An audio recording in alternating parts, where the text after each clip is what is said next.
Bonjour les enfants, c'est papa. Mon mur est un asile psychiatrique, à ciel ouvert, et ma salle d'attente est toujours full option.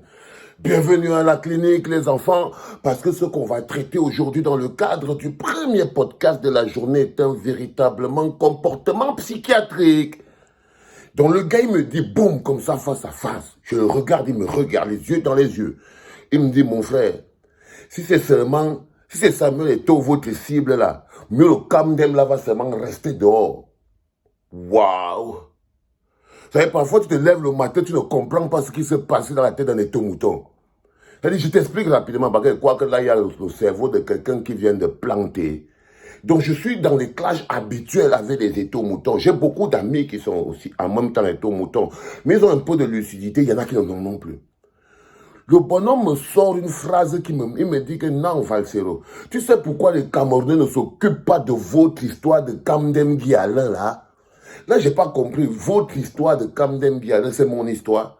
Je lui dis que non, dis-moi un peu. Les Camerounais ne s'occupent pas de l'histoire de Kamdem Guialin. Pourquoi? Le célèbre Capello. Il dit que parce que les Camerounais ont découvert qu'en fait, votre cible, c'est le docteur Dadis Camara. Là, j'ai rien compris. Je dis que non, tu dis quoi? Je comprends pas. Tu dis que les Camerounais ont fait quoi? Dadis Camara a fait quoi? Ou quoi? Il dit que tu fais comme si on est bête. Nous, on vous connaît. Nous, on vous connaît. Votre cible, c'est Samuel Eto'o. Votre cible, c'est Dadis Camara. Donc, il faut que tu saches que si c'est en passant, si vous ne dissociez pas Dadis Camara de l'histoire de Kamdem, là, vous allez rester avec ça.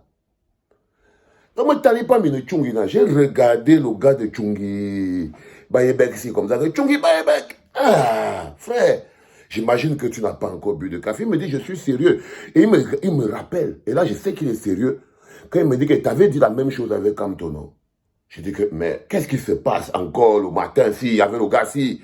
Il me dit que je t'avais dit la même chose avec Kamto. Je t'avais dit que si tu ne veux pas que Kamto ait des problèmes avec les Camerounais, arrête de bousculer Samuel Eto'o. Parce que Samuel Eto'o, c'est l'enfant chouchou des Camerounais. Tu le sais très bien, toi-même, Valsero. Tu sais que l'amour que les Camerounais ont pour Samuel Eto'o, toi, les Camerounais s'en foutent de toi, Valsero. Est-ce que les Camerounais s'en foutent de Samuel Eto'o?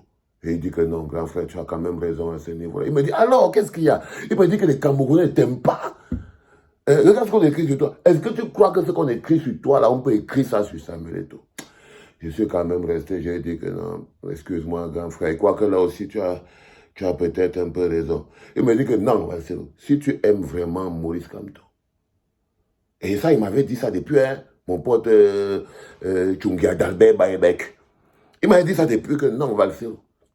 Je te dis que en ce moment précis, tu n'aides pas beaucoup le MSC.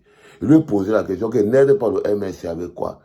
Que si tu aimes vraiment Maurice Kamto, arrête d'attaquer Samuel Eto'o parce que les Camerounais vont te sanctionner. Donc, si tu ne veux pas que Maurice, si tu veux que Maurice Kamto guette un peu même quelque chose, arrête d'attaquer Samuel Eto'o. Il y a même un gars qui écrit en bas, le gars, si vous n'êtes pas sûr que le gars est en train de faire un plan pour désarçonner Maurice Kamto comme ça, parce que la quantité qu'il attaque Samuel Eto'o là. Donc, en fait, je n'avais pas compris. C'est ce matin, aujourd'hui, le gars, il me téléphone. On est en train de parler de l'histoire de Kamdem Guialin parce qu'on n'arrive pas à comprendre. Mais en ce moment précis, les Ouïdes nous ont dit que non, apparemment, les plaintes sont en train d'être portées.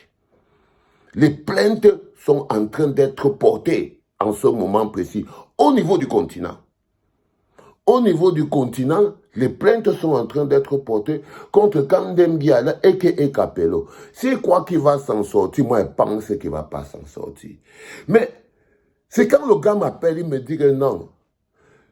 Moi, je ne vous suis pas dans votre histoire de Kamdem Guialin là parce que je sais que derrière la personne, la cible réelle, la personne morale qu'il faut attaquer par derrière. Quand je parle comme ça, vous devez dire qui c'est.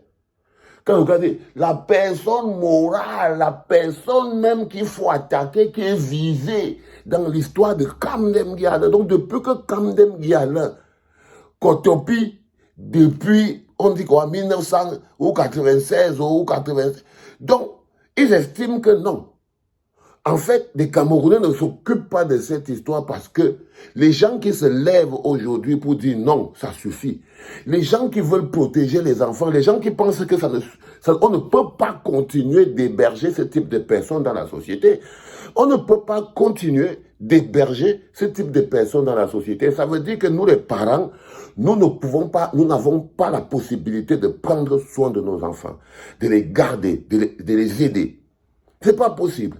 Donc les gens estiment, en mot de tout mouton, que, en fait, tous ces gens qui se lèvent aujourd'hui pour dire que non, Kamdem Diala et Capello doit répondre de ses actes minimalement devant la justice parce qu'en fait, il y a trop de voix qui se sont déjà élevées.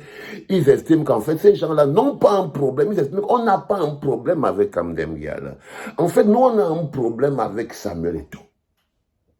Et qu'en fait, la cible, c'est Samuel Eto'o. Et que comme la cible, c'est Samuel Eto'o, là, mieux, Kamdem Diala, il va seulement rester dehors pour nous montrer qu'ils ne sont rien.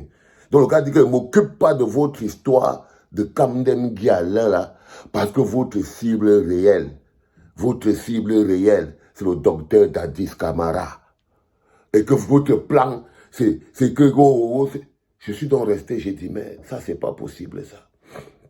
Donc, on a les enfants qui se plaignent.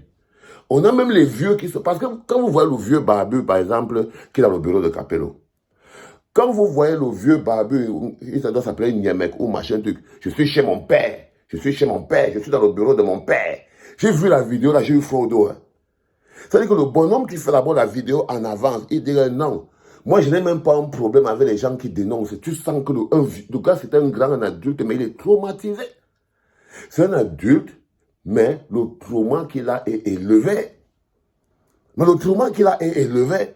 Le gars dit que non, je ne me plains pas seulement, je n'ai pas un problème avec les gens qui dénoncent. Je dis bien que j'ai un problème avec les gens qui viennent démentir. Le gars avait encore un peu d'énergie.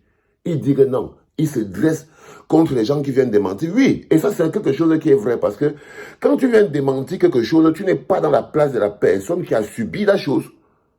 Tu n'es pas dans la place de la personne. Donc, lui, dans son corps, il dit que non. Quelqu'un peut peut-être dire que lui ne sait pas. C'est pas vrai. Il n'a pas vu et tout. Mais venir dire que les autres mentent, c'est ça que, et là, j'avais trouvé le père intéressant, hein, en disant que non, ça c'est vraiment comme ça que parlent les victimes. Les victimes ressentent quelque chose de psychologique à l'intérieur d'eux. Ils font très attention. Donc, le bonhomme dit non, moi, personnellement, ce qui me pose un problème, ce sont les gens qui viennent démentir. C'est pour ça qu'on a diffusé cette vidéo.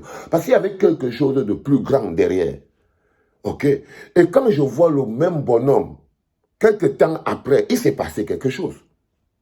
Ce qu'on doit savoir, et c'est pour ça qu'on doit mener une enquête, qu'est-ce qui s'est passé entre le moment où il enregistre la vidéo, où il a la barbe, il est dehors, il est assis d'en bas, et il raconte que Capello ne peut plus rien vous apporter dans vos vies. Hein. Capello ne peut plus vous apporter, même vous les grands joueurs de foot là, vous êtes parti en Europe, vous êtes devenu un centre où personne n'est devenu professionnel. Capello ne peut rien vous apporter. Il était assis, tu sentais quand même que c'était un bon don gars plat. Il était assis, il est assis comme ça devant la porte, il parle, tu sens que voici un don man plein qui veut que les choses se calment. Il avait... Mais qu'est-ce qui s'est passé entre le moment où il enregistre cette vidéo et le moment où il enregistre la deuxième vidéo? Là, il est dans le bureau de Capello. Là, la deuxième vidéo, le bonhomme est dans le bureau de Capello. Il est assis dedans, il fait la vidéo. Et Capello est assis. Tu sens vraiment que le gars manipule tout le monde. Donc, au moins la police doit lui demander que tu avais d'abord dit ça. Maintenant, tu as dit ça. Pourquoi? Le gars, le bonhomme qui a changé d'avis là. Parce que les gens là, ils croient qu'ils sont en train de jouer avec les vies des enfants, mais ça ne dérange personne. Donc, le gars, qu'est-ce qui s'est passé entre le moment où il a fait cette vidéo et la deuxième vidéo où il vient dire « Je suis chez mon père ». Je suis chez mon père. Vous les mendiants camerounais.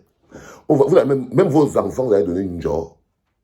Il faut voir sa tête quand il passe. Je suis chez mon père. Tu sens qu'il vient de prendre au moins 2 billets de 10 000 dans sa poche là où il est là. Donc son âme vient encore de quitter son corps. Là, il vient de perdre encore son âme. Je suis chez mon père. Je suis chez mon père. Mon père Capello. Le voilà qui est assis là-bas. Il tourne la caméra. On voit Capello assis comme ça là et tout. Comme ce Predator. Le gars est assis comme ça là. Il dit, donc je suis là. et il sort. Quand on lance ce travail, un bonhomme ose se lever. Et il vient nous dire non. Comme pour vous, votre problème, déjà, je ne sais pas pourquoi il a découvert que notre cible, ce serait le docteur Dadis. Le docteur Dadis est le président de la FECAFOOT. Capello agit dans le domaine du sport. La personne qui peut stopper le plus rapidement Capello, c'est le docteur Dadis. Mais le gars nous dit non. Comme votre cible, c'est le docteur Dadis, Capello va seulement rester dehors. Comme votre cible, c'est le docteur Dadis, Capello, Kamdem Guiadon, vous allez vous débrouiller seulement avec lui. Nous, on n'est plus là, on ne parle même plus là. Il fait ce qu'il veut, ce n'est pas notre problème. Alors je suis resté, je me suis dit, waouh, on en est arrivé là.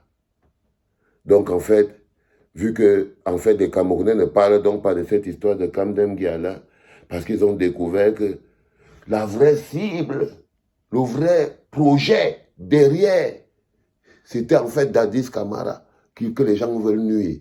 Résultat des courses, Capello, tout ce qu'on dit sur lui. D'abord, soit il ne bouge pas. Je ne sais pas, c'est quand ils disent qu'il ne bouge pas, ça veut dire que Capello doit continuer de faire ce qu'il veut.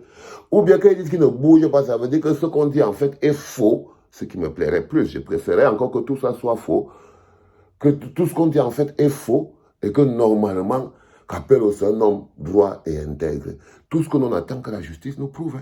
Si la justice nous prouve que Capello c'est un homme droit et intègre, et si on se retourne, ça veut dire qu'on est quand même une société qui interroge ces questions. Quand il y a quelque chose qui ne va pas, la société s'interroge. Et c'est tout à fait normal. Ok? Mais le gars, il nous dit ça comme ça. Je me suis dit non, ça, ce sera le premier podcast de la journée, les enfants. Et c'était le premier podcast de la journée. C'était papa.